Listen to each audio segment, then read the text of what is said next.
Et bonjour à tous, c'est GB, on se retrouve pour une nouvelle vidéo dans laquelle on va analyser une vidéo qu'un abonné m'a envoyée. Si vous, de votre côté, vous avez envie d'avoir un retour de ma part, vous pouvez m'envoyer vos vidéos à l'adresse qui s'affiche maintenant et essayez de m'envoyer des vidéos intéressantes dans le sens, m'envoyez pas un match où c'est hyper facile, vous gagnez en 100-0 ou un match où vous faites laver et vous prenez un 100-0. C'est pas hyper intéressant. Essayez de m'envoyer un truc où la game, vous savez pas pourquoi vous la perdez, vous vous demandez avec votre pote par exemple qui est avec vous, est-ce que c'est lui qui a troll, est-ce que c'est moi qui a troll. Voilà, dans ce genre de situation, moi je veux bien vous aider à en faire profiter les gens pour savoir sur quoi vous améliorer. Allez, on est parti. On commence sur la deuxième manche, la première était pas hyper intéressante. Là on voit quoi? Modificateur tir rapide. Donc déjà il prend Surge, première erreur, il est pas censé win la game déjà à partir de là. En face, ils ont un Léon Stu, ils ont compris qu'il y avait un modificateur, lui non. Ensuite, il prend Surge, bouclier. On va déjà deuxième erreur, parce qu'en face, à quoi ça sert d'avoir le bouclier? Il n'y a pas de tank. Donc ça fait déjà deux erreurs et on est à moins d'une seconde de game. Ensuite, là, ils sont en 2v1 contre le Léon. Avec ton Surge, il faut push. À ce moment-là, vous êtes deux. Même si vous êtes low HP, c'est pas normal qu'un Léon low HP puisse vous maintenir tous les deux, voilà. C'est parce que c'est tir rapide et que vous avez pas de brawler qui tire rapide. Bah, c'est dommage, c'est votre faute. Hein. Le Fang c'est hyper mal pique, il y a que le Spike qui est bien pique. Ok, on passe la P2, ça c'est une bonne chose. Le kill qui est pris. Donc là t'arrives à bien temporiser. Et petit jump aggro pour aller prendre le kill. C'est peut-être la seule fois où un jump aggro de Surge, je dirais que c'est plutôt une bonne idée. Donc jusque là c'est bien, ça permet au Mei de reprendre la pression. Maintenant, vous avez quand même, vous faites counter draft, donc il y a un moment où vous pouvez pas faire grand chose non plus. Ok, là c'est hyper dommage. Tu rushes dans le tas alors qu'il y a l'invisibilité, tu sais qu'il y a 3 personnes en face. C'est une mort bête, vous allez perdre la pression sur ça. Donc ça c'est une grosse erreur. Si vous prenez, si vous faites score maintenant, bah c'est de ta faute.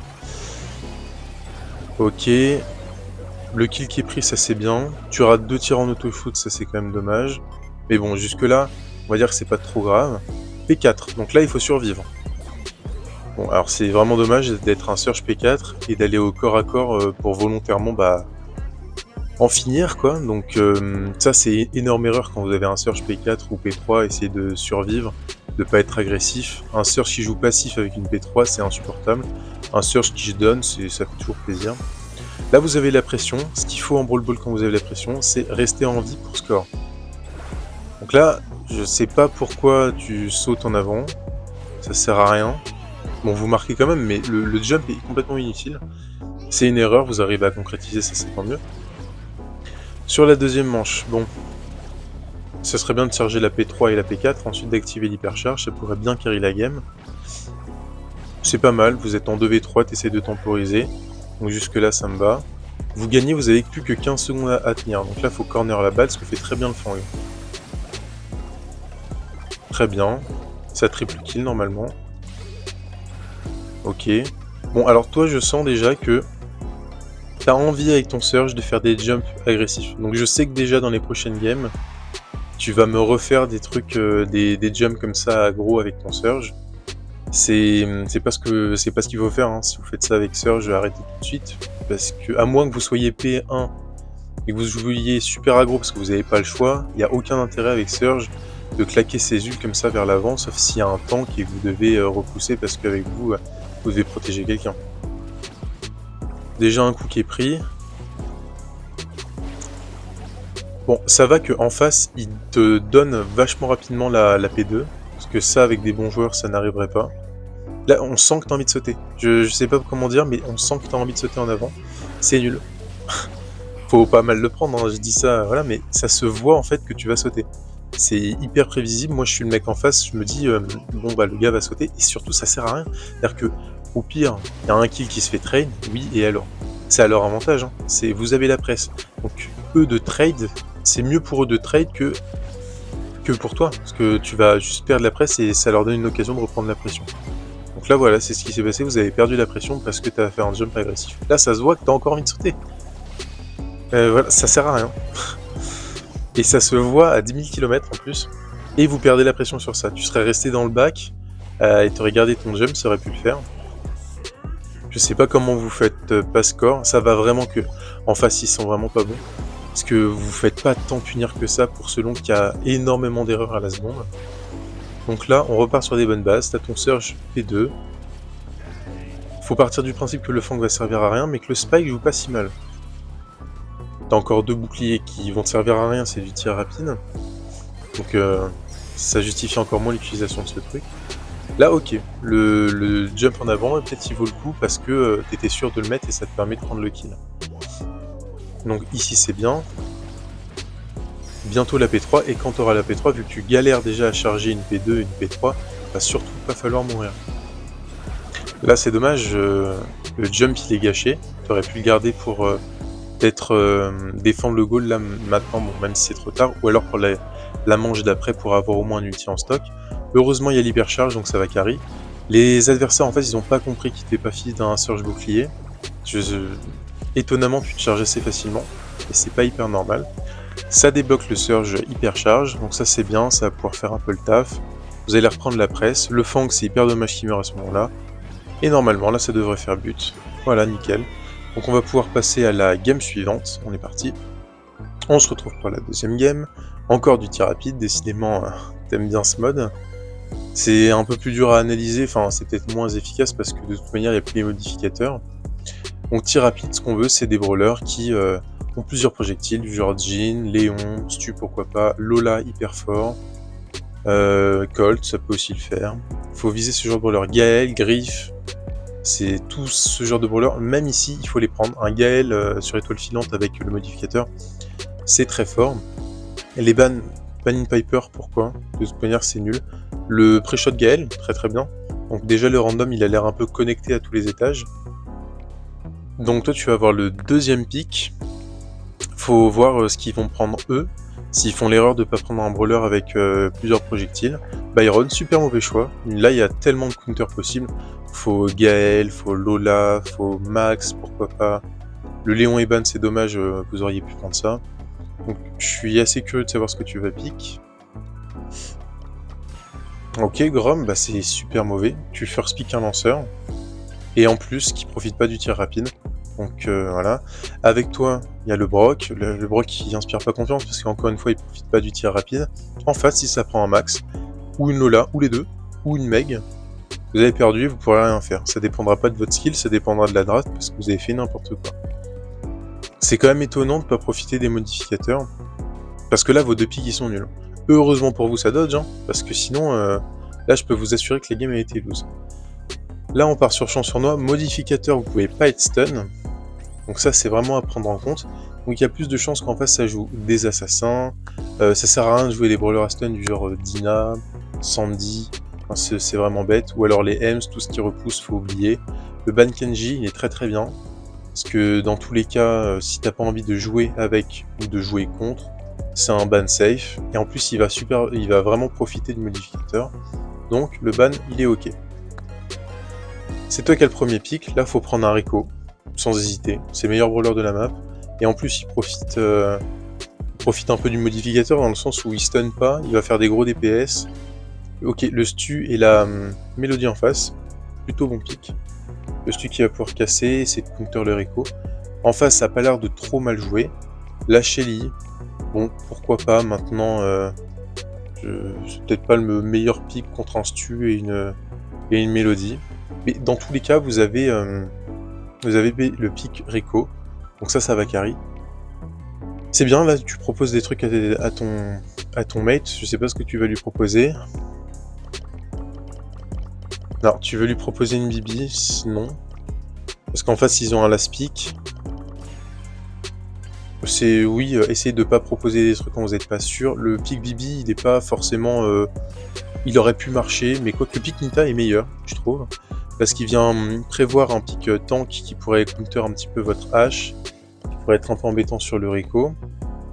La Bibi se défend, mais le pick Nita est pas déconnant. Je pense que la Nita va faire un bon taf dans la game, mais en réalité c'est quand même au Rico de débloquer tout ça.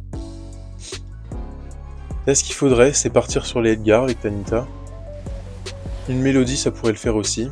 Globalement le H va être un peu galéré dans cette game, mais il profite bien du modificateur. T'as pas la speed dans la bush, ça pourrait valoir le coup d'investir dans les gear speed. De toute manière, tous les brawlers peuvent en profiter sur beaucoup de maps.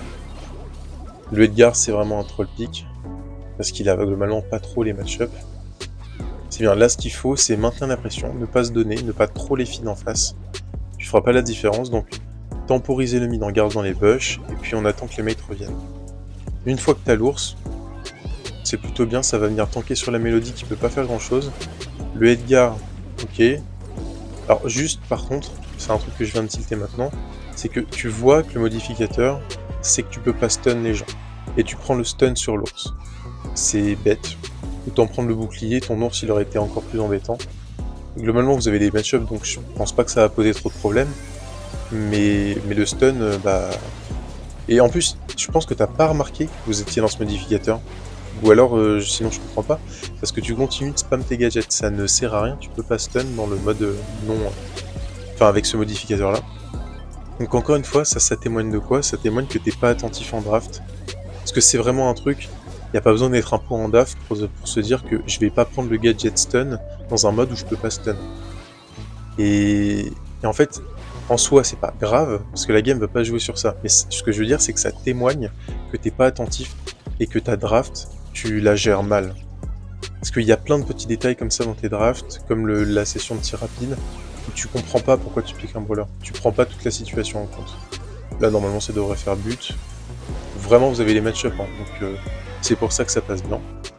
Manche numéro 2, mais il faut refaire la même chose. Essayer de se feed le plus vite possible sur le Edgar. Je sais pas quel gadget il a pris, j'imagine celui pour recharger son saut plus vite.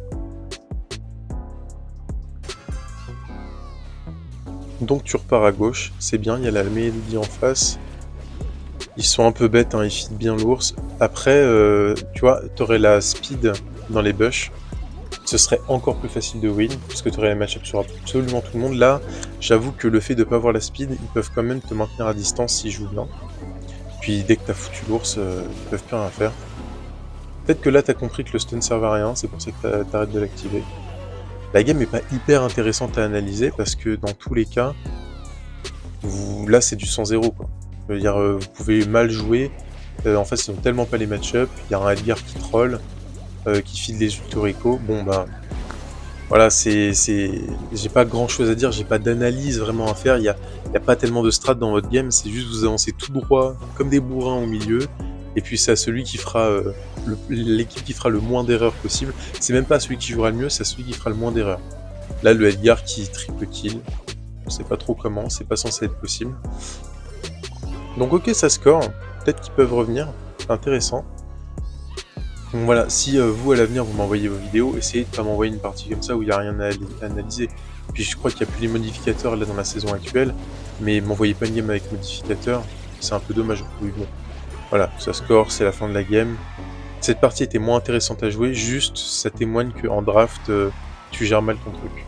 Donc il va falloir t'améliorer en draft. Et puis une autre petite amélioration que je peux te donner, bon ça évidemment ça dépend pas de toi, mais ça se voit que tu joues sur un téléphone 60 fps. Sur tes déplacements avec ton search ça se voyait vachement, t'es hyper lent tes déplacements. Donc je dis pas qu'il faut investir dans une tablette, j'ai pas de tablette hein, mais j'ai un bon téléphone qui a 120 fps et c'est vrai que ça fait vraiment une différence, ça se sent. Et c'est là que visuellement je joue même pas avec ton téléphone, mais je sens que t'es plus lent et moins réactif. Là ça peut faire la différence sur surtout sur les long range, les mortis, les dashs sont moins rapides, et puis tout ce qui est brawler genre Rico, Ruff, Wally, tout ce qui est avec rebond, c'est plus dur de visualiser les rebonds quand vous êtes en 60 fps. C'est un peu dur à comprendre si vous l'avez pas expérimenté, mais vraiment si vous avez l'occasion, si vous changez de téléphone, si vous changez de tablette, rachetez pas quelque chose juste pour jouer, ça on est bien d'accord, juste pour Brawl Stars ça vaut pas du tout le coup, mais dans le cas où pour Noël ou quelque chose comme ça, vous recevez, vous demandez un nouveau téléphone, une nouvelle tablette, essayez de faire en sorte qu'il soit à 120 fps. Maintenant, il y a la plupart des téléphones et les bonnes tablettes, ils proposent tous un 120 fps. Donc ça, renseignez-vous avant. C'est dommage de prendre par exemple, je dis quelque chose au pire, mais un iPhone dernière génération, par exemple, je sais pas moi, l'iPhone, je crois que le 14, on va dire le 14 ou le 15, il me semble que le 15 normal, il a pas le 120 fps. Bon bah c'est dommage de mettre 1000 €, 1000 balles dans un truc qui n'a pas le 120 fps, alors que vous avez un téléphone à 200 balles, le X Poco, je sais pas quoi là, propose du 120 fps. Ou alors, dans ce cas-là, investissez dans un iPad à 800, 900 €, ce sera mieux qu'un iPhone, ce sera utile pour le taf et vous aurez 120 FPS et vous verrez la différence, en game. De toute manière, c'est simple, tous les joueurs pro, ils sont soit sur iPad Pro 120 FPS, soit pour certains, mais c'est rare, sur téléphone 120 FPS. Ça limite la casse. Mais le mieux, ça reste la tablette avec 120 FPS. Bon voilà, c'est tout pour cette vidéo. J'ai pas pu trop donner des axes d'amélioration parce qu'il n'y avait pas énormément de matière. Il faut que tu améliores ta draft, tu comprennes pourquoi tu prennes un pic, surtout dans un modificateur. Là, c'est criant, quoi. Ça se voit que tu comprends pas ce que tu piques. Ça se voit aussi que t'es pas master parce qu'il y a trop d'erreurs de draft et au niveau du gameplay. Donc, t'améliorer au niveau de la draft parce que là, je pense que tu dois être stuck mythique et que occasionnellement, tu arrives à passer L1 voire peut-être L2 en fin de saison. Et si tu veux aller prendre le master, il faut t'améliorer en draft et améliorer ton gameplay. Surtout au niveau du surge, tu joues beaucoup trop aggro. Normalement, un bon surge, il met pas tous ses jumps en aggro. Voilà, je vous remercie d'être resté jusqu'au bout et on se dit à la prochaine dans 2 ou 3 jours. Allez, à plus.